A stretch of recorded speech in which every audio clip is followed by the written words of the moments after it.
Before starting the video, I've listed the main topics on the side. Feel free to come back here and go to those sections. And on that note, enjoy the rest of the video.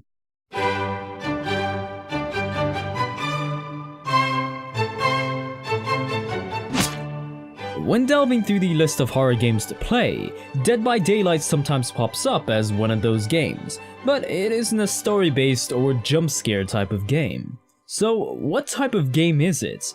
Well, let's get into it. Dead by Daylight is an online asymmetrical game that allows you to play as a survivor, killer, or optionally the disconnector.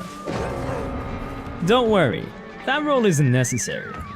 In brief, as a survivor you play in a third-person perspective with 3 others, and the goal is to escape by powering up enough generators to open the exit gates. For the killer, it's in the first-person perspective, with the goal being to prevent survivors from escaping. You do this by knocking them down and hooking them until they are sacrificed. The survivors can use their surroundings to hide or slow down the killer, and the killer can use their powers to better their chance of knocking survivors down. Besides that, that's pretty much the game summarized. There is a lot more to discuss, and we'll get into that later into the video. For now, let's look over the survivors and killers and observe their visuals.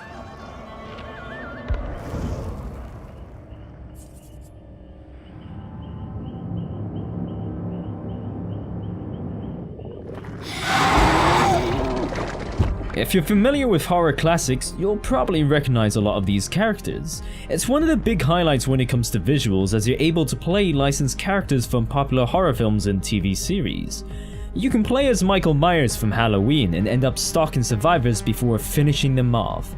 You can play as the pig from Saw and watch survivors run in panic before their head traps explode. You can also play as Ghostface from Scream and, take selfies? He's pretty creepy too. The point of discussing their gameplay is because the gameplay mechanics fit the actual character, and they're not just models, especially the killers. The survivors are less so due to their limitations, but even when delving through their perks, you can see that the characteristics of these survivors following a similar path. If you were to play Lori, you would have 3 perks that focus on you being an obsession, just like how she was the obsession of Michael Myers in the film Halloween.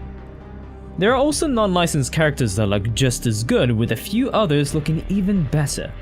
You can even improve this by buying the skins they have in the store. Some are just recolors, but they are both cheaper and older skins, as the more recent ones look fantastic. They do cost money, but the company has to make money from somewhere, as this is a long-term game. Also, the skins don't offer any benefit to the gameplay. It's all cosmetics, and it isn't a pay-to-win situation. You may not be able to get these skins, but you can definitely access some brutal animations. Which is an odd thing to say, as the animations are not a big highlight to this game. But the Mori animations, or killing animations, deserve some credit.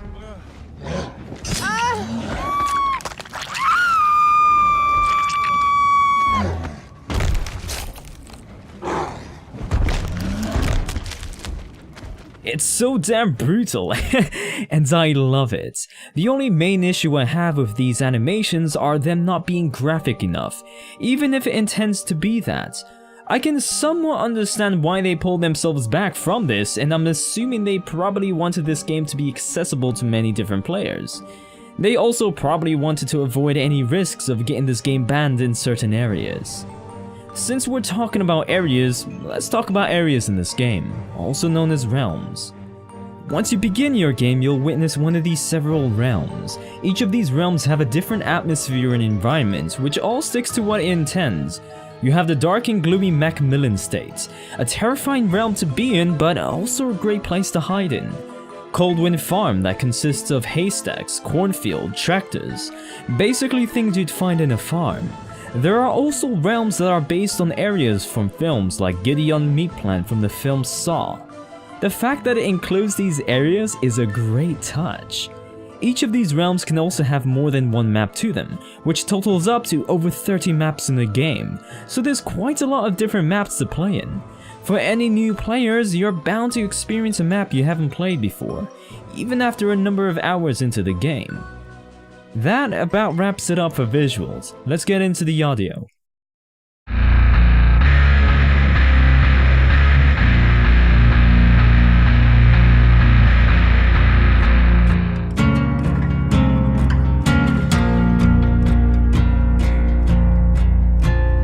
When it comes to music, this, in my opinion, is the best part of it.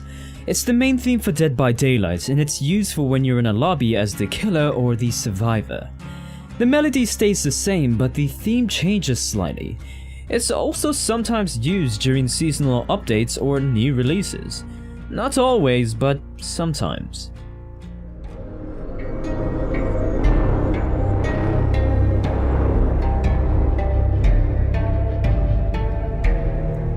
The only minor issue I have with the music is everything outside of this, or rather, within the game.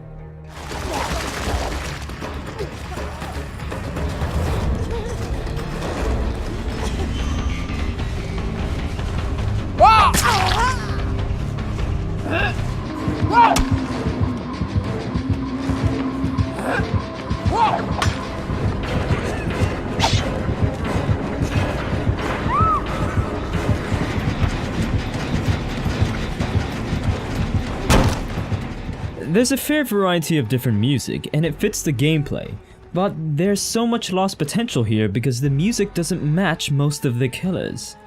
The music used for these chases sound generic and similar to each other. On the bright side, I think they're slowly improving this because there are a few exceptions, and these exceptions make it a lot better. An example would be the Demogorgon, which has its own chase music and it fits the character. Alongside with this, they can take inspiration from amazing YouTubers like John Robb, who have already made fantastic music based on killer chases.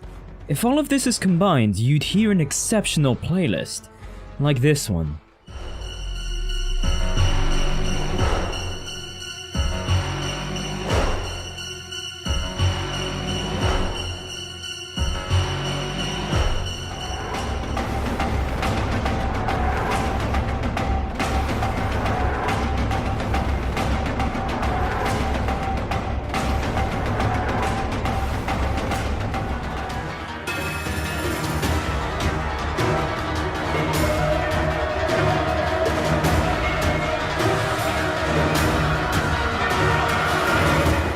Just imagine the thought of every killer having their own chase music. That would be great, just like the sounds in this game.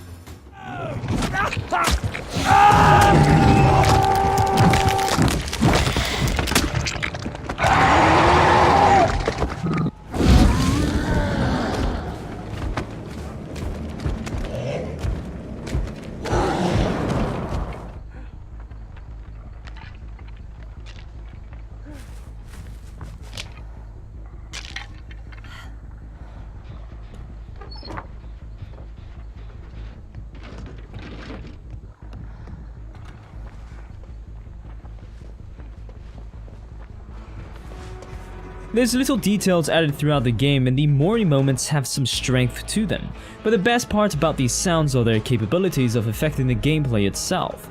Cleansing totems, chests, footsteps, they all make sounds and can be an indicator as to where someone could be.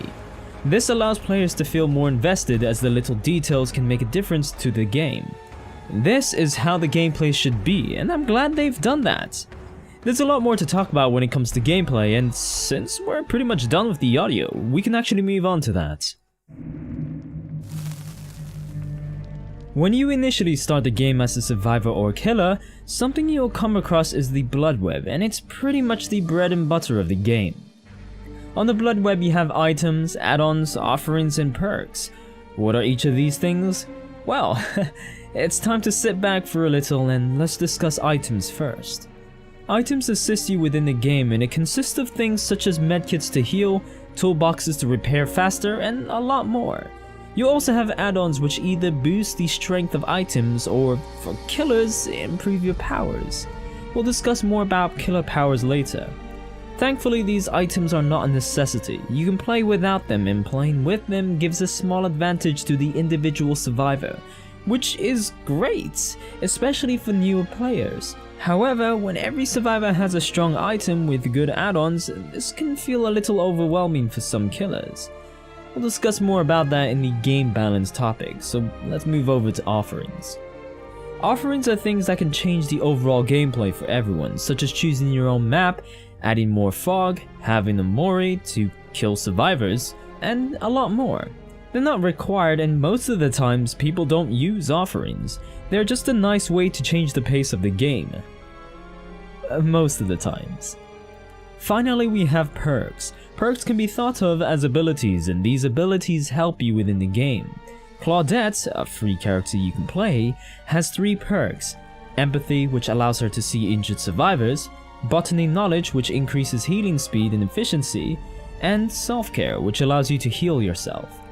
These perks have their own levels which determine how effective they are, so the lower level they are, the less effective it is. Each character, whether it's a survivor or a killer, have their own set of perks that you can use from other characters, up to the maximum of 4 perks.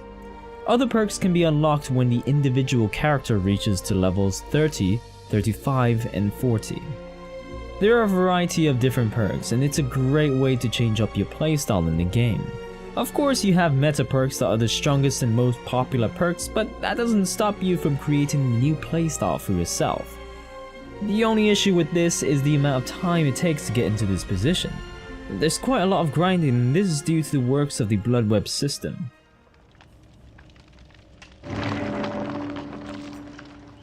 Each character has their own blood web, and it initially starts small and slowly gets bigger. After a certain level, the entity starts taking away elements, starting from the ends of the blood web. So you have to choose what you want and what you want to give up. Often these ends have perks, and they can be the perks that you've unlocked from other characters, so you have to decide which perks you'd like to keep. Don't worry, you'll find the other perk later in the blood web. However, the more perks you've unlocked, the longer it'll take to get that specific perk. There's also Prestiging, where you can reset your blood web back to level 1 from level 50, but I wouldn't worry about that. You'll probably care more about it once you start playing it more. Which is probably going to be the case because of the grind in this game. Despite this, I feel the system is fair in both cost and blood points and the randomization of elements. You can also use perks and offerings that allow you to get more blood points too. The only main issue I have is the amount of unused add-ons and offerings you'll end up with, especially if you main a killer or a survivor. It would be great if you could sell offerings, add-ons, and items for a small amount of blood points, since they remain to never be used in the game.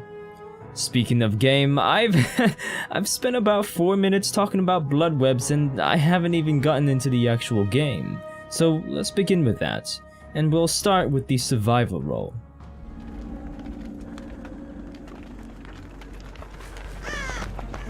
You begin the game with 3 other survivors, and the goal is to power up enough generators to escape. During this process, you or your teammates can be knocked down by the killer and thrown on a hook. You won't die immediately, but you can only stay in the hook for the maximum of 2 minutes with 3 different stages.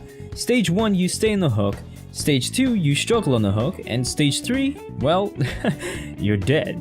You can have survivors rescue each other from the hook, but after the 3rd hook, good riddance. You can also heal each other when you're injured, and this allows you to take another hit from the killer. As I mentioned at the start, the main objective is to work on the generators and escape. Repairing the generators takes some time to complete, and you have skill checks that appear. You have to hit it within the indicator or else the generators will explode. The explosion gives an indicator to the killer, which may have them move to your location. From this point on, you have a few options. You can try to keep out of sight from the killer by hiding behind objects or in lockers. If you think moving is more ideal, you can try to get as much distance as possible, but you may get into a chase. From here on out, you're running from the killer, and you have a few options. You can use pallets to stun or block their way, giving you time to run, or you can vault through windows. These windows force the killer to walk around or have them vault through it. Over time, you'll probably get better at this and begin what is called looping. So you would find a pallet, and instead of dropping it down straight away, you would loop that area and waste the killer's time before dropping the pallet down. You can play it safe and drop it if they get too close, or you can play it a little more risky by making them think you will drop it.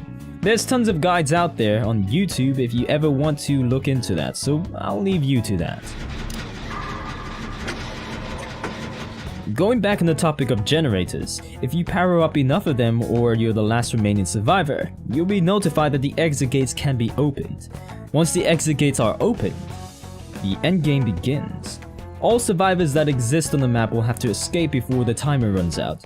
When it does, all survivors get sacrificed by the entity.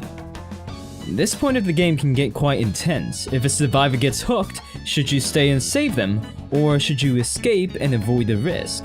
The time is ticking and the choice is up to you. The endgame can also occur when the killer closes the hatch. The hatch is an alternate route to escaping that only opens when the sole survivor exists or when somebody uses a key on it. It is more difficult to escape alone, but that's the importance of teamwork. Having more survivors live towards the end will give a better chance of survivability. One last thing, there's no in-game communication, no chat or voice comms, so teamwork is down to the actions you do, not the way you communicate with each other. Despite how much information that needs to be digested to understand this role, playing Survivor is fairly simple. After playing for numerous hours, this role becomes a lot more laid back, and you're probably going to be jamming to music and laughing at your friends running into killers. At least that's what I did. Of course, when you play at a higher level, it gets more difficult and requires more focus. Some would say that at a higher level, it gets less fun too. On top of this, the game can get quite competitive, which can result in some players playing in harsh ways. Sometimes as a survivor, you have to sit through a killer staying at the hook and waiting for you to die, so you spend 2 minutes on the hook doing nothing and dying. Other times you have killers that tunnel you from the hook. Tunneling is essentially focusing on one survivor until they are sacrificed. If you're hooked, they'll wait until you're unhooked to knock you down again. At this point on, you don't even have a game. This can cause so much frustration when playing Survivor, but this does not happen all the time, and the Survivor role is still fun to play due to its simplicity. Overall, that's pretty much how Survivors work. If you're looking for a role that requires more attention and focus, it'll be the killer role. Playing the killer role is very different to the Survivor role. One aspect that creates such disparity is the powers that killers have. Each killer has their own power, which creates their own unique playstyle. You have Billy, who uses a chainsaw that can one-shot survivors and move around the map quickly. Hag, who can teleport to placed traps when survivors run or walk over them. Also my favorite, Huntress, the one who has the ability to throw hatchets at survivors. An interesting observation from these killers are their heights affecting the gameplay. It changes the point of view of the killer, but it can also determine how well survivors can track you. If you play a taller killer, it's easier to track you in comparison to a shorter killer. If you dislike playing short killers, you can pick a taller one. As there are many killers to choose from, there's sure to be a killer that interests you. Once you pick your killer, the setup of it is similar to the Survivor, but there are no longer items. Instead, you have add-ons for your powers. In this case, I'm playing the Killer Huntress, and I choose to have 2 add-ons that increase the number of hatchets she can hold at a time. Something else killers have differently are hex perks. They are strong perks that only last until the survivor destroys that perk. How is this done? Well, in the game there are 5 totems. When a killer has a hex perk, one of those totems becomes lit, and the hex perk is only active for as long as that totem exists. The moment it breaks, the hex perk is disabled. So, what do you actually have to do as a killer? Well, the main goal is to please the entity by sacrificing survivors. This is done by searching out survivors, knocking them down, and hooking them for the maximum of 3 times until they are sacrificed. You also have to do this before the survivors repair 5 generators and escape through the exit gates. The difficulty of this rises when survivors have strong items and add-ons, as they speed up the objectives they do on the map. Also, there are times where you'll have to deal with skillful survivors. At this point on, you have to capitalize on the looping mechanics. You can do this by predicting their playstyle, understanding where they move, and knowing little things like manipulating your red light through the uses of moonwalking. Essentially walking backwards. Doing this can confuse survivors as to where you're moving and can allow you to get a hit in. Overall, that's how killers work. It can get more complex when learning multiple killers due to their powers, but other than that, it's quite a simple role. Now, something that both survivors and killers have to deal with are the collisions and latency issues in this game. When you play as a survivor, there may be times where you get hit when you clearly shouldn't. I have had this happen in the past, but during my 20 hours of footage that I've recorded, this has never occurred.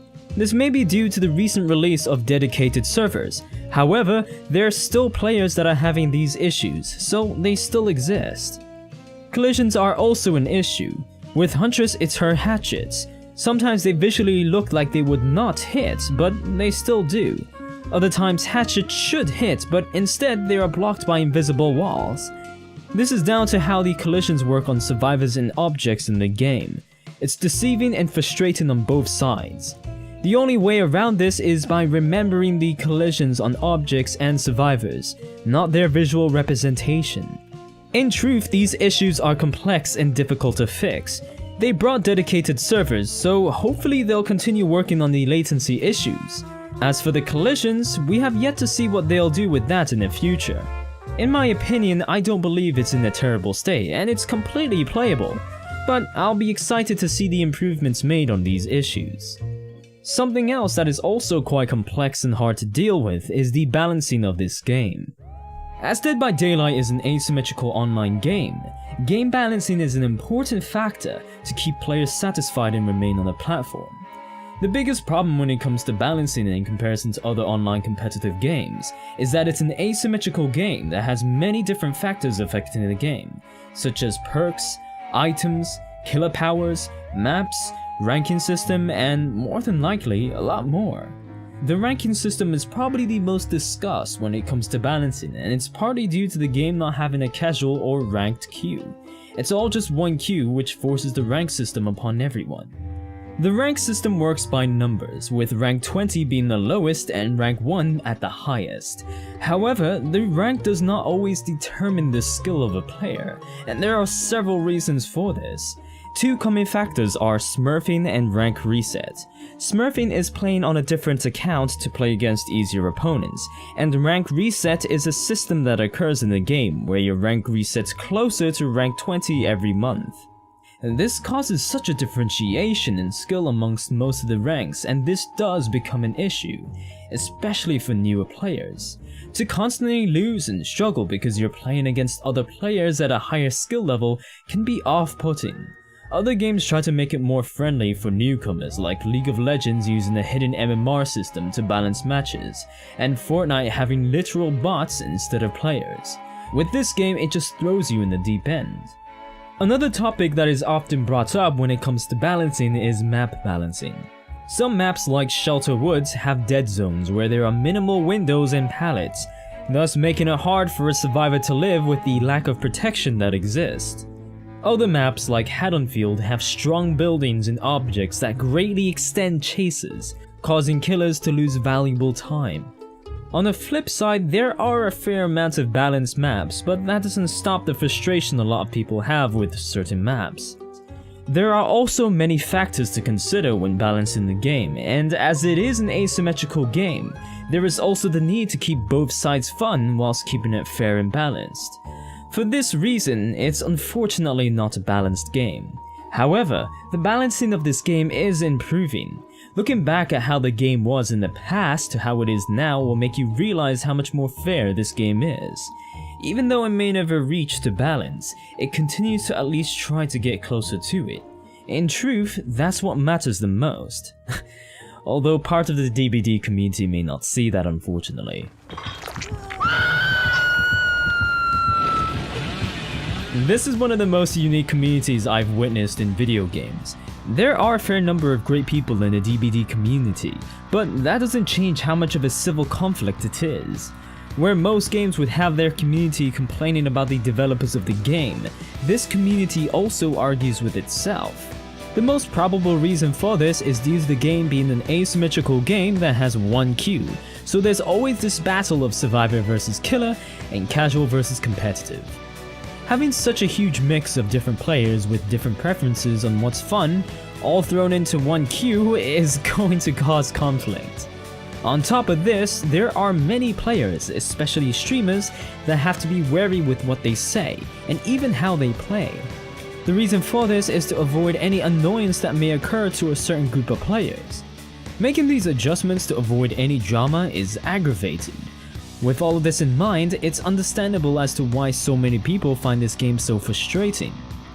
However, despite all of the negative comments I'm making, this game is still fun for lots of people. Though the game may throw you in the deep end immediately, it's still a rather simple and fun game to get into. It's also a game that can be played with friends, and considering there's a lot of people playing this game, you're sure to find someone to play with. As well as this, the game is consistently updated with new and exciting content being released every 3 months. However, I don't enjoy playing this game as much as I used to, and this is due to the large amounts of drama surrounding this game.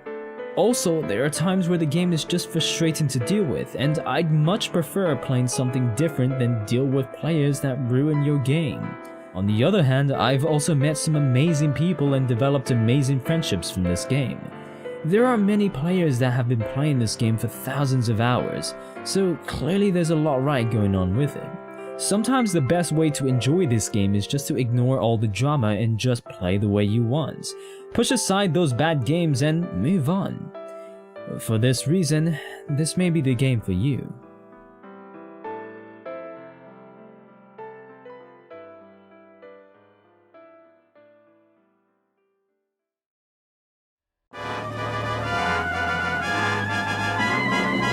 Well, we're at the end of the video now. Thank you everyone for watching, I appreciate it. I wanted to give a special thanks to the supporters of my Twitch channel, Patreon, and people who have helped me with the recordings of this video. It would have been a lot more of a struggle to make this video without all of you.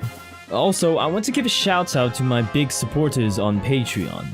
Mark DL1199, The Demon Striker, and Ouijiboo. Thank you all 3 of you for your amazing support on Patreon. Seriously, I appreciate it a ton. If you did enjoy this video, do give it a like, and if you're feeling more awesome, leave a comment. All of this does actually help me out a lot. And if you want to get to know me a bit more, feel free to follow me on Twitter and Twitch. I'll be happy to see you there. If you do intend to visit my streams, let me know that you came from this video. Honestly, that will make my day. Anyways, thank you all for watching again, and take care everyone.